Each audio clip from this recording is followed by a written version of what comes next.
casa tomada, de Julio Cortázar. Nos gustaba la casa porque, aparte de espaciosa y antigua, hoy que las casas antiguas sucumben a la más ventajosa liquidación de sus materiales, guardaba los recuerdos de nuestros bisabuelos, el abuelo paterno, nuestros padres y toda la infancia. Nos habituamos, Irene y yo, a persistir solos en ella, lo que era una locura, pues en esa casa podían vivir 8 personas sin estorbarse. Hacíamos la limpieza por la mañana, levantándonos a las 7, y a eso de las 11 yo le dejaba a Irene las últimas habitaciones por repasar y me iba a la cocina. Almorzábamos al mediodía, siempre puntuales. Ya no quedaba nada por hacer fuera de unos platos sucios.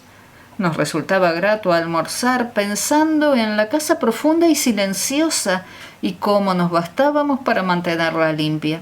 A veces llegábamos a creer que era ella la que no nos dejó casarnos. Irene rechazó 2 pretendientes sin mayor motivo. A mí se me murió María Esther antes de que llegáramos a comprometernos. Entramos en los 40 años con la inexpresada idea de que el nuestro, simple y silencioso matrimonio de hermanos, era necesaria clausura de la genealogía asentada por nuestros bisabuelos en nuestra casa. Nos moriríamos allí algún día. Vagos y esquivos, primos se quedarían con la casa y la echarían al suelo para enriquecerse con el terreno y los ladrillos. O mejor, nosotros mismos la voltearíamos justicieramente antes de que fuese demasiado tarde. Irene era una chica nacida para no molestar a nadie. Aparte de su actividad matinal, se pasaba el resto del día tejiendo en el sofá de su dormitorio. No sé por qué tejía tanto. Yo creo que las mujeres tejen cuando han encontrado en esa labor el gran pretexto para no hacer nada. Irene no era así. Tejía cosas siempre necesarias. Tricotas para el invierno, medias para mí, mañanitas y chalecos para ella. A veces tejía un chaleco y después lo destejía en un momento porque algo no le agradaba. Era gracioso ver en la canastilla el montón de lana encrespada resistiéndose a perder su forma de algunas horas. Los sábados iba yo al centro a comprarle lana. Irene tenía fe en mi gusto. Se complacía con los colores y nunca tuve que devolver madejas. Yo aprovechaba esas salidas para dar una vuelta por las librerías y preguntar vanamente si había novedades en literatura francesa. Desde 1939 no llegaba nada valioso a la Argentina. Pero es de la casa que me interesa hablar, de la casa y de Irene, porque yo no tengo importancia. Me pregunto qué hubiera hecho Irene sin el tejido. Uno puede releer un libro, pero cuando un pullover está terminado no se puede repetirlo sin escándalo. Un día encontré el cajón de abajo de la cómoda de alcanfor lleno de pañoletas blancas, verdes, lila. Estaban con naftalina, apiladas como en una mercería. No tuve valor de preguntarle a Irene qué pensaba hacer con ellas. No necesitábamos ganarnos la vida. Todos los meses llegaba plata de los campos y el dinero aumentaba. Pero a Irene solamente la entretenía el tejido. Mostraba una destreza maravillosa y a mí se me iban las horas viéndole las manos como erizos plateados, agujas yendo y viniendo y 1 o 2 canastillas en el suelo donde se agitaban constantemente los ovillos. Era hermoso. ¿Cómo no acordarme de la distribución de la casa? El comedor, una sala con gobelinos, la biblioteca y 3 dormitorios grandes que daban en la parte más retirada, la que mira hacia Rodríguez Peña. Solamente un pasillo con su maciza puerta de roble aislaba esa parte del ala delantera donde había un baño, la cocina, nuestros dormitorios y el living central, al cual comunicaban los dormitorios y el pasillo. Se entraba a la casa por un zaguán con mayólica y la puerta cancel daba al living, de manera que uno entraba por el zaguán, abría la cancel y pasaba al living. Tenía a los lados las puertas de nuestros dormitorios y al frente el pasillo que conducía a la parte más retirada. Avanzando por el pasillo se franqueaba la puerta de roble y más allá empezaba el otro lado de la casa, o bien se podía girar a la izquierda justamente antes de la puerta y seguir por un pasillo más estrecho que llevaba a la cocina y al baño. Cuando la puerta estaba abierta, advertía uno que la casa era muy grande. Si no, Daba la impresión de un departamento de los que se edifican ahora, apenas para moverse. Irene y yo vivíamos siempre en esta parte de la casa. Casi nunca íbamos más allá de la puerta de roble, salvo para hacer la limpieza, pues es increíble cómo se junta tierra en los muebles. Buenos Aires será una ciudad limpia, pero eso lo debe a sus habitantes y no a otra cosa. Hay demasiada tierra en el aire. Apenas sopla una ráfaga, se palpa el polvo en los mármoles de las consolas y entre los rombos de las carpetas de macramé. Da trabajo sacarlo bien con plumero. Vuela y se suspende en el aire. Un momento después se deposita de nuevo en los muebles y los pianos. Lo recordaré siempre con claridad porque fue simple y sin circunstancias inútiles. Irene estaba tejiendo en su dormitorio. Eran las 8 de la noche y de repente se me ocurrió poner al fuego la pavita del mate. Fui por el pasillo hasta enfrentar la entornada puerta de roble y daba la vuelta al codo que llevaba a la cocina cuando escuché algo en el comedor o en la biblioteca.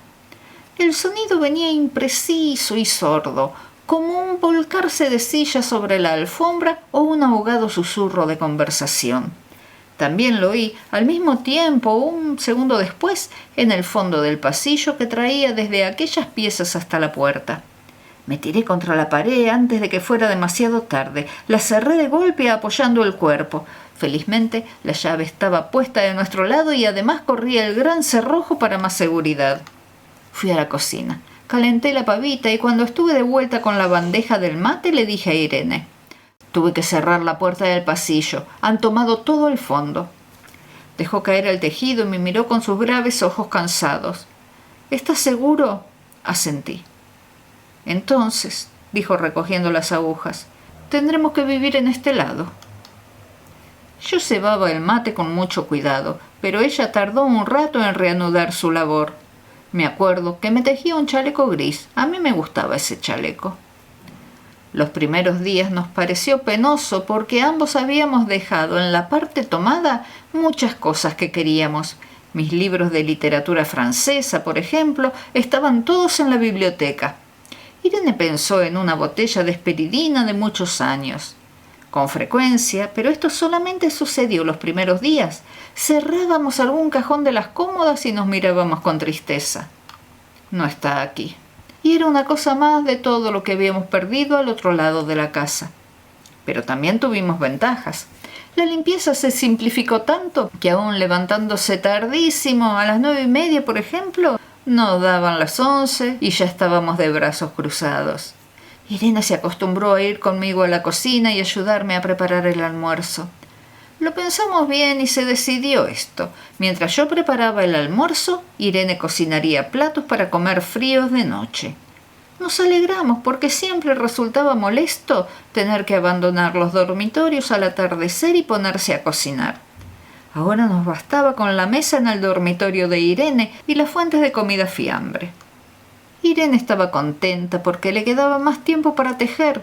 Yo andaba un poco perdido a causa de los libros, pero por no afligir a mi hermana me puse a revisar la colección de estampillas de papá y eso me sirvió para matar el tiempo. Nos divertíamos mucho, cada uno en sus cosas, casi siempre reunidos en el dormitorio de Irene, que era más cómodo. A veces Irene decía: «Fíjate este punto que se me ha ocurrido. ¿No da un dibujo de trébol?». Un rato después era yo el que le ponía ante los ojos un cuadradito de papel para que viese el mérito de algún sello de Upen y Malmedy. Estábamos bien y poco a poco empezábamos a no pensar. Se puede vivir sin pensar. Cuando Irene soñaba en alta voz yo me desvelaba enseguida. Nunca pude habituarme a esa voz de estatua o papagayo, voz que viene de los sueños y no de la garganta. Irene decía que mis sueños consistían en grandes sacudones que a veces hacían caer el cobertor. Nuestros dormitorios tenían el living de por medio, pero de noche se escuchaba cualquier cosa en la casa. Nos oíamos respirar, toser, presentíamos el ademán que conduce a la llave del velador, los mutuos y frecuentes insomnios. Aparte de eso, todo estaba callado en la casa. De día eran los rumores domésticos, el roce metálico de las agujas de tejer, el crujido al pasar las hojas del álbum filatélico. La puerta de roble, creo haberlo dicho, era maciza. En la cocina y el baño, que quedaban tocando la parte tomada, nos poníamos a hablar en voz más alta o Irene cantaba canciones de cuna. En una cocina hay demasiados ruidos de loza y vidrios para que otros sonidos irrumpan en ella. Muy pocas veces permitíamos allí el silencio, pero cuando tornábamos a los dormitorios y al living, entonces la casa se ponía callada y a media luz. Hasta pisábamos despacio para no molestarnos. Yo creo que era por eso que de noche, cuando Irene empezaba a soñar en voz alta, me desvelaba enseguida. Es casi repetir lo mismo salvo las consecuencias. De noche siento sed y antes de acostarnos le dije a Irene que iba hasta la cocina a servirme un vaso de agua. Desde la puerta del dormitorio, ella tejía, oí ruido en la cocina. Tal vez en la cocina o tal vez en el baño, porque el codo del pasillo apagaba el sonido. A Irene le llamó la atención mi brusca manera de detenerme y vino a mi lado sin decir palabra. Nos quedamos escuchando los ruidos, notando claramente que eran de este lado de la puerta de roble, en la cocina y el baño, o en el pasillo mismo, donde empezaba el codo casi al lado nuestro. No nos miramos siquiera. Apreté el brazo de Irene y la hice correr conmigo hasta la puerta cancel.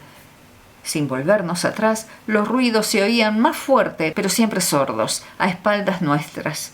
Cerré de un golpe la cancel y nos quedamos en el zaguán. Ahora no se oía nada. «Han tomado esta parte», dijo Irene. El tejido le colgaba de las manos y las hebras iban hasta la cancel y se perdían debajo. Cuando vio que los ovillos habían quedado del otro lado, soltó el tejido sin mirarlo. «¿Tuviste tiempo de traer alguna cosa?», le pregunté inútilmente. «No, nada». Estábamos con lo puesto. Me acordé de los 15.000 pesos en el armario de mi dormitorio. Ya era tarde ahora. Como me quedaba el reloj pulsera, vi que eran las 11 de la noche. Rodeé con mi brazo la cintura de Irene. Yo creo que ella estaba llorando. Y salimos así a la calle. Antes de alejarnos, tuve lástima. Cerré bien la puerta de entrada y tiré la llave a la alcantarilla. No fuese que a algún pobre diablo se le ocurriera robar y se metiera en la casa a esa hora y con la casa tomada.